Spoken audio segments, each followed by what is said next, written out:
What if I told you that there's a priest in the Bible who had no father, no mother, no beginning, and no end? A figure so mysterious that he appears once, blesses the father of nations, and then vanishes into the shadows of history. But here's the plot twist. This priest holds the key to unlocking the most profound truth about your spiritual destiny.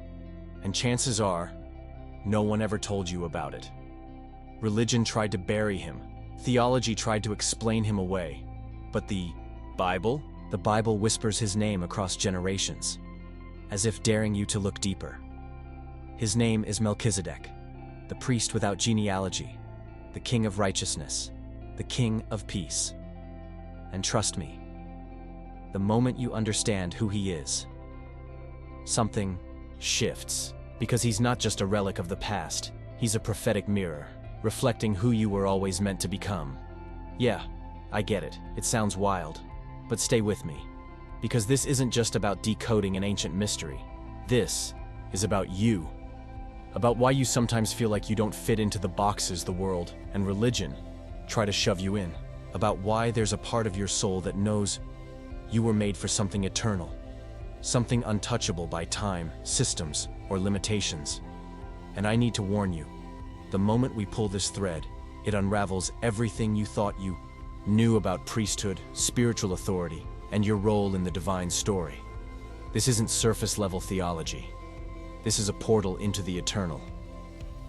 So, if you've ever felt like you're living in a world that doesn't quite match the calling, burning inside you, then this video isn't just for you. It's about you. And by the time we finish, you'll never see Genesis, Revelation, or yourself the same way again. If your heart is already stirring, take a second, hit that subscribe button, and join me on this journey, because what you're about to discover could change everything. What if I told you there's a character in the Bible who shows up out of nowhere? No father, no mother, no birth, no death. As if he crossed time just to deliver a message and vanished into the shadows of history.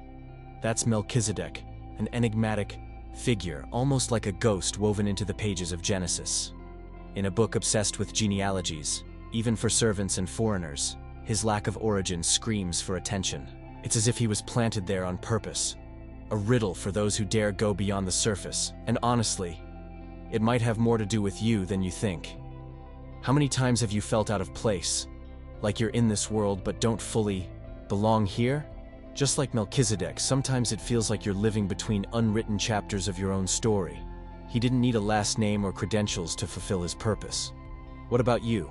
Are you waiting for too many qualifications before stepping into the calling that burns inside your chest? But hold on. This goes way deeper than an obscure biblical figure.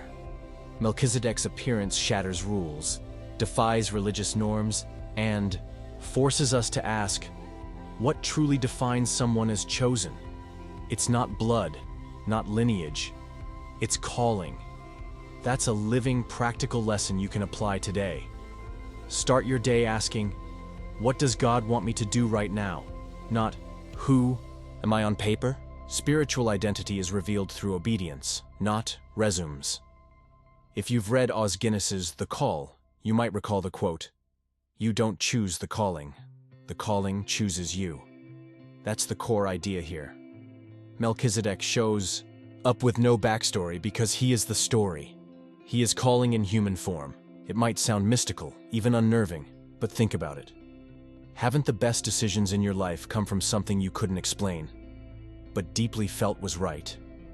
So if this is starting to resonate with you, if that lack of origin in Melchizedek echoes some emptiness you feel too, then maybe it's time to stop trying to fit in and start allowing yourself to be who you really are. Some people will only understand your presence once you fulfill your purpose. Until then, you'll be a mystery. And that's okay. God works through the unlikely, the hidden, the ones history tends to forget.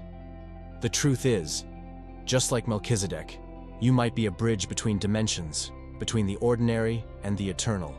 But hold tight. What happens right after his appearance carries a spiritual weight most people overlook, and it just might reveal what it truly means to win spiritual battles. What if the battles you're fighting aren't just about survival, but about divine positioning? That's what Abraham's war reveals. He wasn't a king. He wasn't even looking for a fight. But when his nephew Lot was captured by a coalition of kings, Abraham stepped into the battlefield, not just with swords, but with faith. Picture it. One man and his household servants taking down a ruthless alliance of seasoned warriors. This wasn't just war. This was divine strategy in motion. Now, think about your own life. How many times have you faced impossible odds, where logic said, "You can't win this"? Maybe it's financial pressure, emotional exhaustion, or family chaos. Like Abraham, you weren't looking for a fight, but the moment you chose to defend what matters, heaven took notice. When you step into alignment with your higher purpose, battles shift. You stop fighting alone. The invisible starts to move on your behalf. But hold up, because what happens next might just flip your understanding of spiritual warfare. Abraham's victory wasn't credited to his strength or strategy. It was framed as an act of divine favor. In Genesis 14, it's as if God is saying, this wasn't about numbers, it was about obedience. And here's the practical takeaway. Next time you're overwhelmed, ask yourself, am I fighting with heaven or against it? There's a powerful book called The Heavenly Man by Brother Yun, a Chinese pastor who endured brutal persecution. Like Abraham, Yun faced insurmountable enemies, but never backed down from what he knew was right.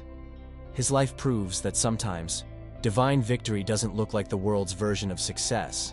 It looks like courage in the fire, peace in the storm, resilience when it would be easier to run. And here's where it gets even more intense. Abraham didn't just win the war. He returned with prisoners freed, wealth recovered, and honor intact. This wasn't just rescue, it was restoration. So let me ask you, what parts of your life need to be reclaimed? Your voice, your confidence, your faith? When you move with divine alignment, the spoils of victory often include pieces of yourself that were lost along the way. But don't go anywhere, because what happens right after this victory introduces one of the most mysterious and prophetic moments in the entire Bible. A figure appears out of nowhere, holding bread and wine, and what he does next will echo through eternity. What if the most sacred rituals we know today trace back to a moment so brief, most people skip over it? Right after Abraham's supernatural victory, Melchizedek appears. No fanfare, no introduction, carrying bread and wine. Not gold, not weapons. Bread and wine, it's so simple, yet pregnant with prophetic weight. Centuries before Jesus broke bread in the upper room, this priest king of Salem performs what feels like a sacred foreshadowing. You can almost hear eternity whispering through that gesture. Let's bring this closer to home. Ever noticed how your most transformative moments don't usually come through loud declarations, but through quiet, symbolic acts? A shared meal during grief. A prayer whispered in exhaustion. A small gift given at the right time. That's the power of symbols. They bypass the intellect and speak straight to the soul. Melchizedek's bread and wine weren't just food. They were an invisible covenant being offered. Now hold on, because this part is easy to miss, but too important to overlook. In biblical culture, sharing bread and wine was deeply intimate. It meant peace, acceptance, covenant. Melchizedek wasn't just honoring Abraham. He was prophetically pointing to a day when God himself would offer bread and wine, not just as food, but as his body and blood. This is no coincidence. It's divine choreography across time.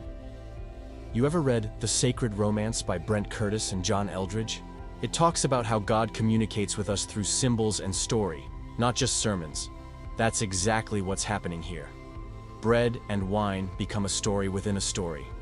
A message from eternity woven into a battlefield moment.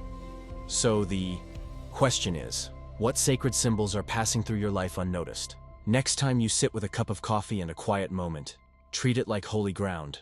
Reflect, listen, remember.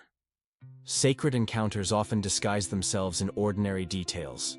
Melchizedek teaches us that the spiritual realm doesn't always break in with thunder. It often slips in gently, with bread and wine in hand. And just wait. Because what Abraham does in response to this mysterious priest is unlike anything we've seen so far. And it flips the script on spiritual hierarchy, in a way that still challenges religion today. Why would a powerful patriarch bow down and give a tenth of everything he owned to a complete stranger? That's exactly what Abraham does when he meets Melchizedek. And this wasn't just any moment. Abraham had just come from a victorious war. He was the hero of the hour. Yet, when he stands before this mysterious priest-king, he doesn't boast or negotiate. He submits. He recognizes something greater.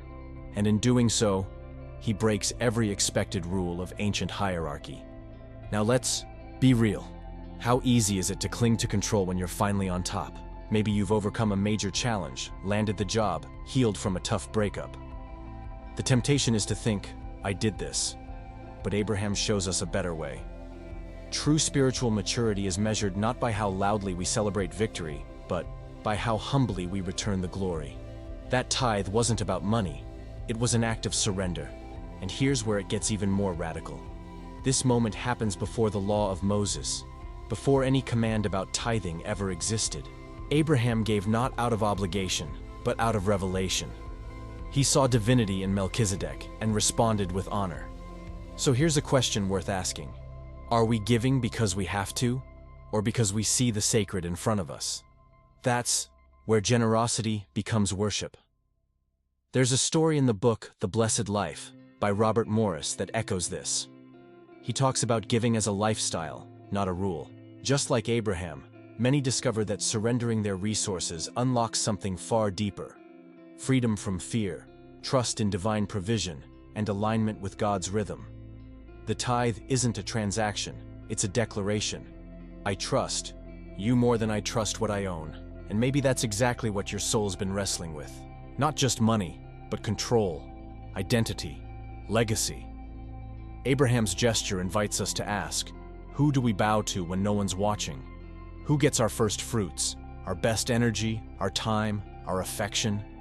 The answer to that question shapes everything else in our lives. But hang on, because what comes next lifts this entire encounter into a cosmic scale. There's a prophecy buried in the Psalms that links Melchizedek to something far beyond Abraham. And it's going to change the way you see priesthood forever. What if I told you that a single verse hidden in the Psalms holds the key to one of the deepest mysteries in the Bible? Psalm 110:4 declares, "You are a priest forever, in the order of Melchizedek." Boom.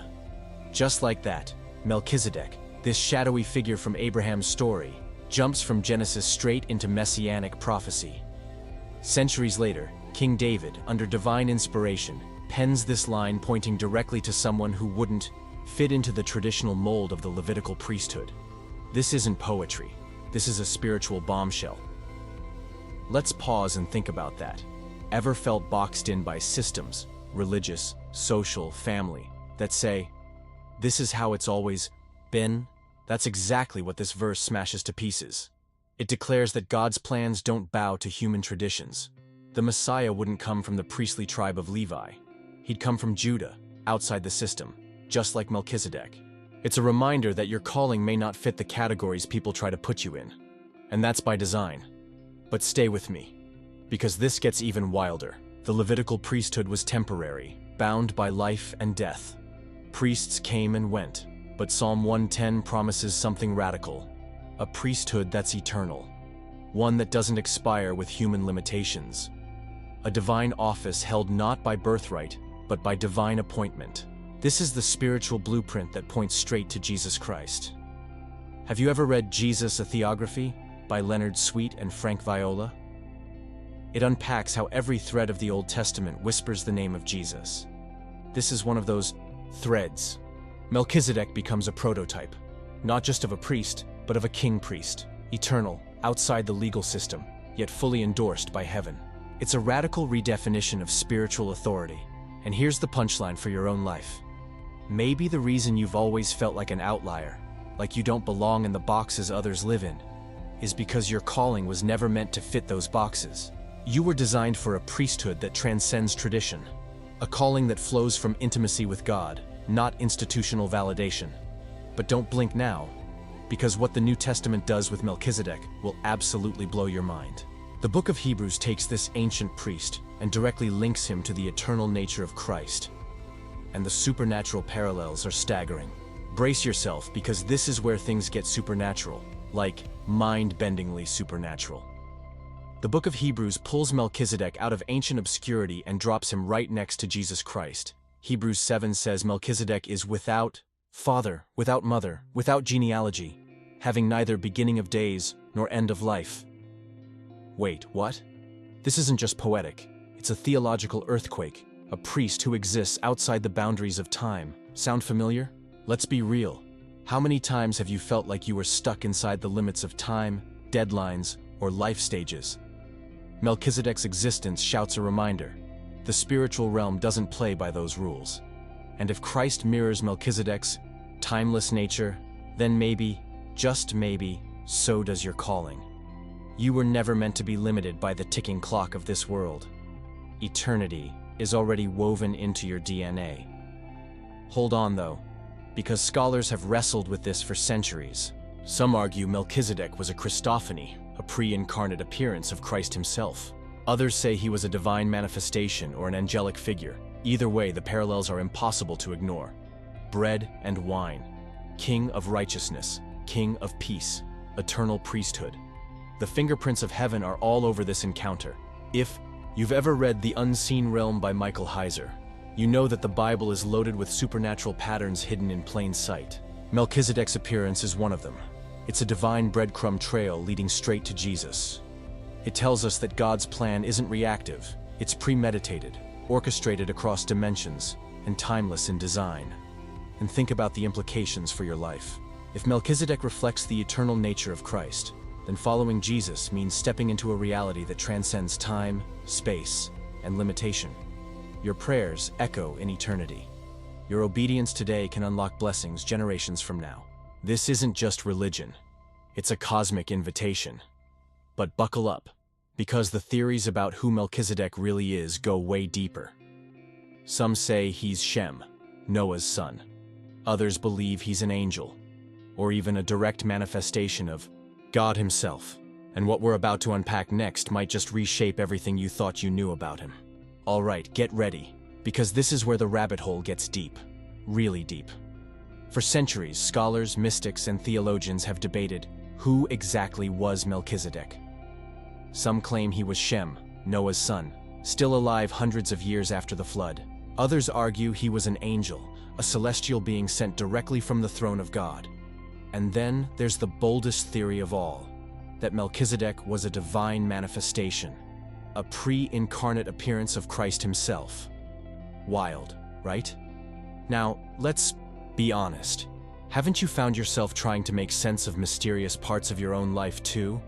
Like, why am I here? Why this timing?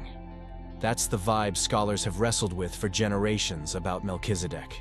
The thing is, each theory has strengths, but also serious limitations. The Shem theory stumbles because Genesis clearly separates their lineages. The angel theory struggles since Hebrews calls Melchizedek a man. And the Christophany idea? Well, it fits symbolically, but raises complex theological questions. But hang on, because here's the kicker. Maybe the point was never to solve the mystery. Maybe the mystery is the message. Melchizedek exists outside the framework of what we can easily categorize. And isn't that just like how God works in your life sometimes? You don't always get the full blueprint up front. You get glimpses, patterns, symbols, and you're invited to trust. There's an amazing parallel in the book The Mystery of God by Stephen D. Boyer and Christopher A. Hall. They argue that mystery isn't the absence of meaning. It's the presence of too much meaning for the human mind to grasp. Melchizedek embodies that idea perfectly. He's a divine paradox, fully present, yet elusive, fully real, yet transcending the ordinary. So here's a practical reflection. Maybe instead of asking, who exactly was Melchizedek? The better question is, what does his presence reveal about how God operates? God shows up in ways that defy expectations, bypass systems, and whisper, I am not limited by what limits you. That's not just theology, that's survival fuel for your soul. And stay close, because what comes next shifts the focus from Melchizedek's identity to the meaning behind his title, King of Salem. And trust me, the implications for your own spiritual journey are massive. What if I told you that Melchizedek's very title holds a key to understanding the heart of God? His name literally means King of Righteousness, and he's also the King of Salem, which translates to peace, righteousness, and peace. 2. Pillars that often seem impossible to balance in our broken world, and yet, in Melchizedek, they come together perfectly. This isn't just a historical footnote, it's a spiritual blueprint for how heaven intends life on earth to operate. Think about it. How often do we chase peace at the cost of righteousness, or righteousness without any real peace? Maybe you've tried to keep the peace in relationships by staying silent when you should have spoken up. Or maybe you've stood for what's right, but lost your peace in the process. Melchizedek embodies the divine paradox. True peace flows from righteousness, not compromise. And righteousness without peace misses the heart of God. But hold that thought, because this goes deeper. Salem is widely considered the ancient name for Jerusalem, the city of peace. Fast forward to Revelation, and what do we see? A new Jerusalem, descending from heaven, a city where righteousness and peace reign forever. Melchizedek isn't just a king of a place. He's a prophetic shadow of a kingdom that transcends geography and time. If you've ever read Shalom, the Bible's word, for salvation, justice, and peace by Perry Yoder, you know that biblical peace isn't just the absence of conflict. It's wholeness, completion, flourishing. Melchizedek points to a divine order where things are as they should be. Not broken, not fractured, but restored. So here's the reflection for your own life. Are you living like a citizen of Salem, or are you stuck in the chaos of Babylon? The pursuit of righteousness and peace isn't theoretical, it's practical. It shows up in how you forgive, how you set boundaries, how you pursue justice while holding on to joy. You become a living reflection of the kingdom Melchizedek pointed to. But lean in, because what happens next takes us from symbolic titles to eternal realities. Melchizedek's priesthood wasn't just for his time, it echoes into eternity. And what that means for you and me today is bigger than most believers have ever imagined. Imagine a priesthood so powerful, so permanent, that it transcends every human law, every religious structure, and every generational limitation. That's exactly what Melchizedek represents, and by extension, what Jesus fulfills.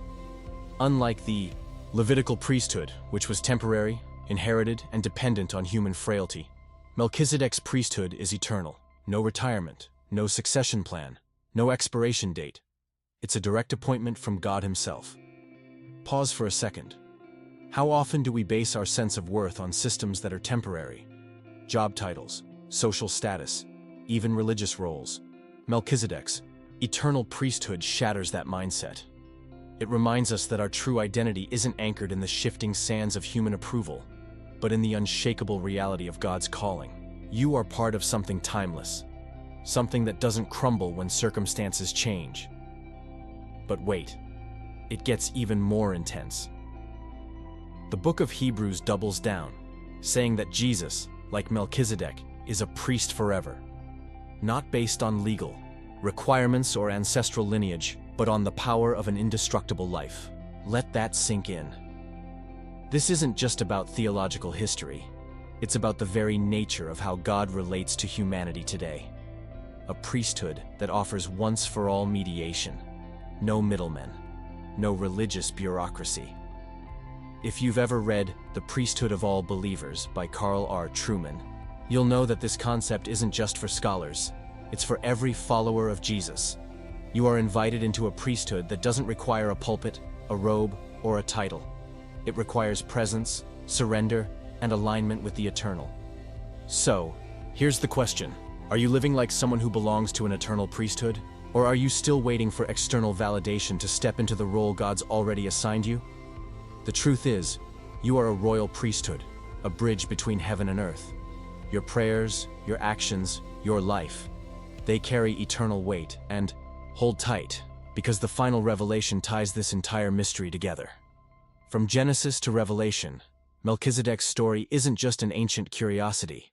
It's a prophetic thread that stretches all the way into the end times. And what's coming next could change how you see your spiritual destiny forever. What if Melchizedek isn't just a figure from the past, but a prophetic glimpse into the future of humanity itself? His priesthood doesn't end in Genesis.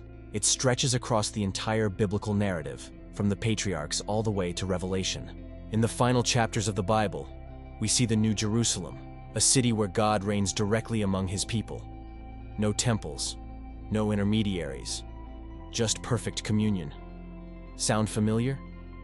It mirrors the very priesthood Melchizedek embodied, eternal, direct, and unbreakable. Let's make this personal. Have you ever felt exhausted by the endless hoops religion sometimes creates? The feeling that you're never quite enough, never quite holy enough to approach God? Melchizedek's story shatters that lie. It whispers that the priesthood of Christ, forever in the order of Melchizedek, is your invitation to bypass the noise and step straight into the throne room. No human approval needed, just you and God face to face. But lean in, because this has massive end-time implications. Revelation paints a picture where Jesus, the king priest, reigns forever. No more corruption, no more injustice, no more broken systems. The shadows that Melchizedek cast in Genesis become fully realized in eternity. This isn't fantasy. It's the blueprint for where history is headed. And your role in that story? Way bigger than you've been told. If you've ever read Reversed Thunder by Eugene Peterson, you know that Revelation isn't just a scary book about the end. It's a worship manual for the church living on the edge of eternity. And understanding Melchizedek's role helps decode that worship. It's about living now as citizens of the future kingdom, carrying righteousness and peace into a world that desperately needs both. So here's the soul check. Are you living like someone waiting for heaven, or someone who realizes heaven is already breaking in? The eternal priesthood isn't just theological trivia. It's a call to live differently, to forgive radically, to worship boldly, to walk in authority that doesn't depend on human systems, but flows directly from the king priest himself. And maybe, just maybe, Melchizedek's story was never just about him. Maybe it was always about pointing you to your destiny, a destiny that stretches from the first page of Genesis to the final amen of Revelation. And the real question is, what will you do with it now? So now, let me ask you, after everything we've uncovered, who are you really? Are you just another person trying to survive this world? Or are you someone called into a priesthood that transcends time, systems, and limitations? Because here's the truth. Melchizedek's story isn't just about him. It's a prophetic whisper about you, about the eternal identity buried deep within your spirit. Maybe for years you've felt it, that strange pull, that sense that you don't fully belong to this world, that there's something more. And guess what? You were right. The priesthood of Melchizedek, the eternal order that Christ embodies, isn't just a theological fact. It's an invitation, an open door to step into who you were always meant to be. So, what are you going to do with this now? Will you let this revelation just be another interesting video? Or will you let it provoke you to shift, radically, permanently, into alignment with your divine purpose? Because the truth is, the world doesn't need more people blending into the noise. It needs you, awake, aware, walking as a bridge between heaven and earth. I want to know, did this awaken something in you? Drop it in the comments. Let's create a space where others can read and realize they're not alone in this awakening. Your story, your voice, it matters. More than you can possibly imagine. If this message stirred your spirit, if it unlocked even a fraction of clarity in your soul, then join this community. Hit that subscribe button. Turn on notifications. Because here, we walk together. We uncover the mysteries. We step into the truth that religion forgot but the Bible never hid. And remember, you were never meant to live small. You were designed for eternity. You were born for the order of Melchizedek.